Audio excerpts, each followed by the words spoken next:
Hey everyone, it's Trader Rob. Today is Wednesday, April 7th. FOMC obviously just came out. Markets are still open. It's 3:30 Central Time here, and I wanted to go over the tradable levels that I left with on Sunday and how the weekly levels have reacted to price action on the NQ and the ES, and talk about some of my signals for this week.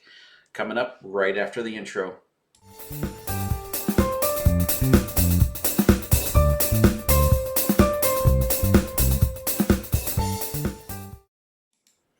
As always, nothing that I state on my channel is financial advice. Trading futures or any type of trading is risky business. Any capital that is put out there is at risk for loss. All right, so obviously we had FOMC today. Did not trade today.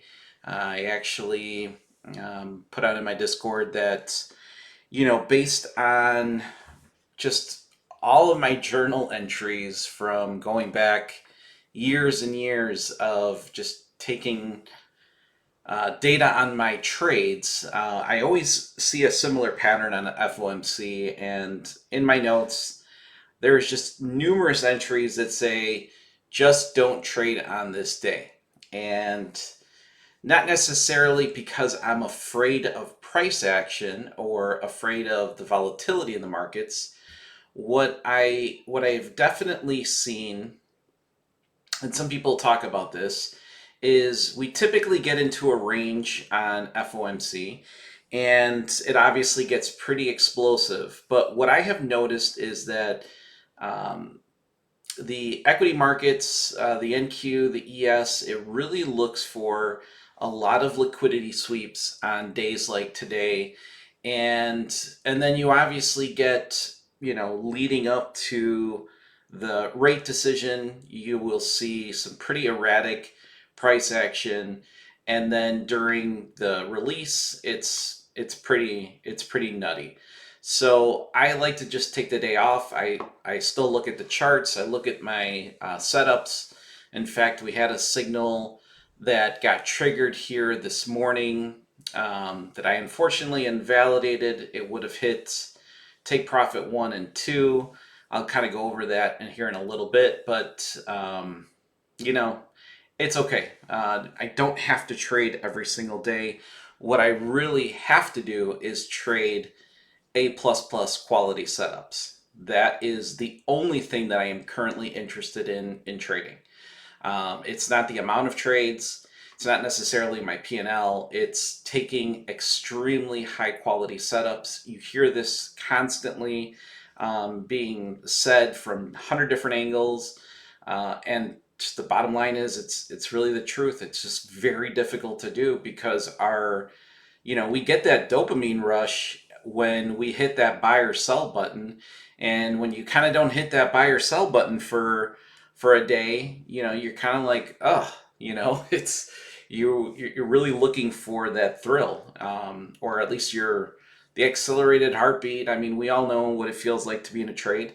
So, but again, I think that's part of the evolution of the trader, and there will be a lot more days, a lot more signals, and a lot more trades. And I'm actually very happy with my P&L for this week.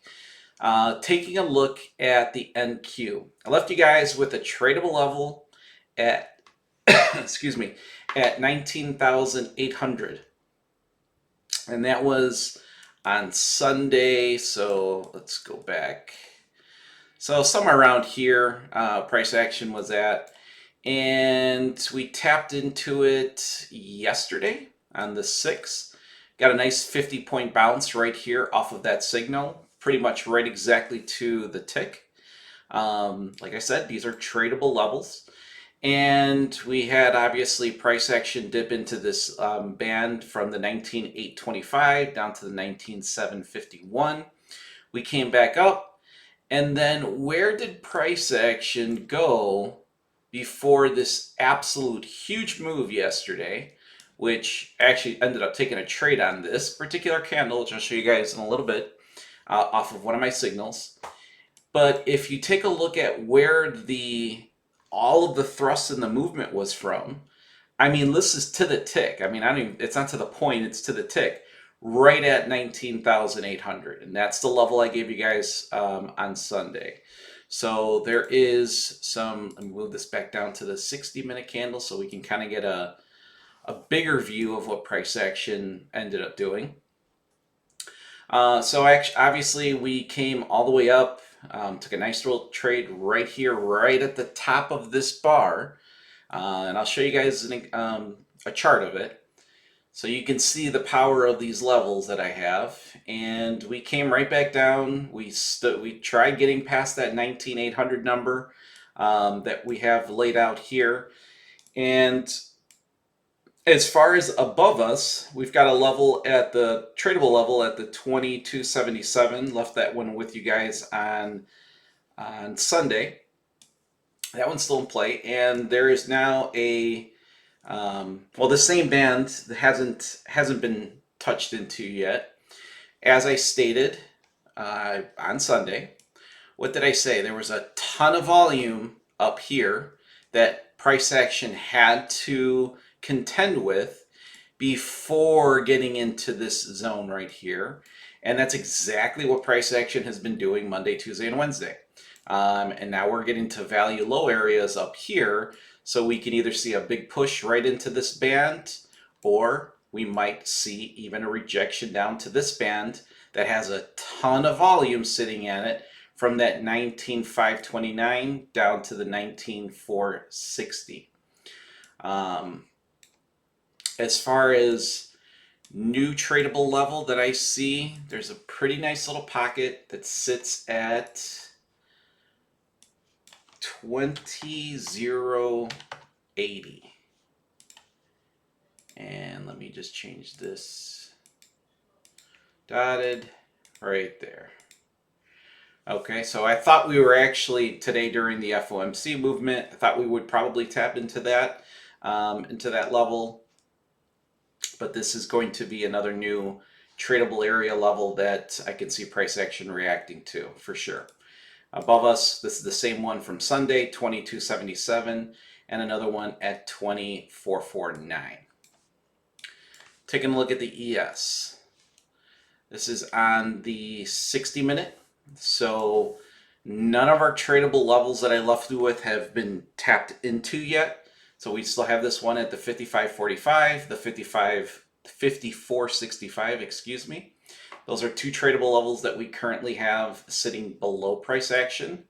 And as you can see, again, what I told you, there was a big amount of volume sitting right here, right at this 56.50s.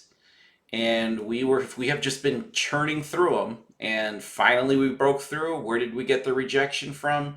Right at the bottom of this band, right at that 57.23. So again, price action is probably going to want to take out some of this volume right here in this band, or we can see this band which has not been tapped into for about 5 days, but there's a good amount of volume sitting right in this band here as well. So those are the two areas here on the ES. As far as the signals, if we take a look, go back into yesterday, had a trade signal set up on the NQ to go long at the 19,803 with a take profit 1 and a take profit 2, and then my stop loss right down here. I did invalidate this trade just because I saw this sweep that came down, missed my entry by about 6 ticks, and then went straight to full take profit 1 and 2. So, and the reason why I'm a little bummed on this one was because price action did come back down, tapped right into my entry. Again, this is exactly, I keep stating it, but this is which is exactly what I like to see. Reaction right off of the entry, very little to no drawdown, and go straight into take profit 1 and 2, which is trade ultimately obviously did. Had another trade. So this is the trade from yesterday, and this was. Let me go back to the ES. I think I might have told you That was on the NQ, but it was on the ES. It was this bar right here. So if we see this bar, believe this was right at the open, or at the overnight open. We got a huge move. I think it was 60 or 70 points on the ES very, very quickly. And where did price action stop? Well, it stopped exactly at my entry.